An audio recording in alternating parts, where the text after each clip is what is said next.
Is it me or Liverpool looked shaky defensively? Liverpool had a narrow escape yesterday, even though the scoreline says otherwise. And if the defense line is not sorted out, I think this will cost them the challenge for the title defense. Hello there, guys, and welcome to 6 Yard Banter, your front row seat to the Premier League drama with the Chelsea twist. Here it's Chelsea first and rivals next. Ideally, I would always like to start with Chelsea because I'm Chelsea biased, but I will start with the game, with the Liverpool game, and then end things up with Chelsea, everything that surrounds Chelsea, and give my prediction for the game against Crystal Palace. So we start with Liverpool. Yeah, before I say anything, I want to make a comment as regards the racial abuse that Antoine Semenyo suffered yesterday during the game. And for those of you who are racist, I don't think you should be ashamed of yourselves. If by now you still do not understand that football is a universal game, it speaks one language, and the language it speaks is the ball. Okay, it doesn't matter what the color of your skin, it doesn't matter where you're from. As long as you play football, it's a family. Okay, it doesn't matter whether you're white, whether you're black, whether you're tall, whether you're short or whatnot. You should be ashamed of yourself, and I hope the person who racially abused Antoine Semenyo gets to face the full force of the law. So that's all I have to say as regards that, because it's really sickening and sad that people still have feel different in terms of race. Why do people have to bring race into football? Okay, you want to be racist, then stay out of sports, stay out of football, especially.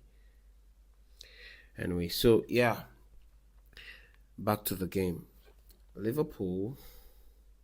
I did not really see a lot to say Liverpool gonna be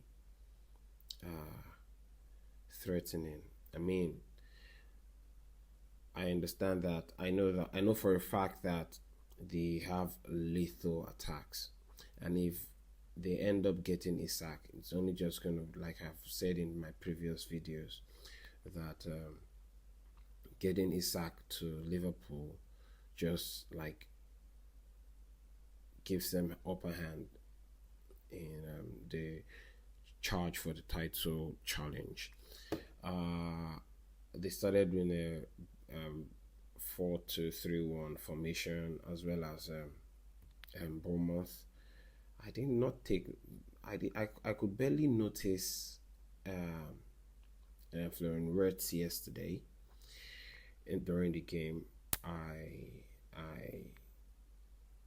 But for Ugo Ekitike, it looks like he's a serious player. It looks like he's someone who just wants to get the ground running, and he scored the opening goal, followed by Cody Gakpo, and then Bournemouth equalized, and Federico Chiesa came in and broke the tie again, and Mohamed Salah finished it.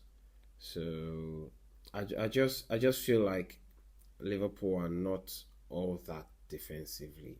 If they come up against a team that was good defensively, and I think that they need to do better defensively. Yeah, but what do I care? It all works in my favor, and it all plays into Chelsea's hands. Because for all I care, I want Liverpool. Liverpool, please keep conceding and keep leaking defensively, because that's gonna help Chelsea. Yeah. So the rest of my prediction, we have Aston Villa home to Newcastle, and I think going to end in a tie, probably a 1-1 or a 2-2. And then I believe Tottenham's going to beat Burnley 2-0. And then Man City go to Wolverhampton's, and I think Man City is going to decimate Wolverhampton. And that's all I had. That's my prediction for the teams playing today. And then I'm going to move on now. I want to move on to Chelsea. But before I go into my prediction, I want to talk about other news that popped up as regards Chelsea yesterday. So Enzo Maresca was asked yesterday. I think I talked about the difficulty and challenges that Maresca is probably having since the news of Levi Colwill being absent for most part of the season.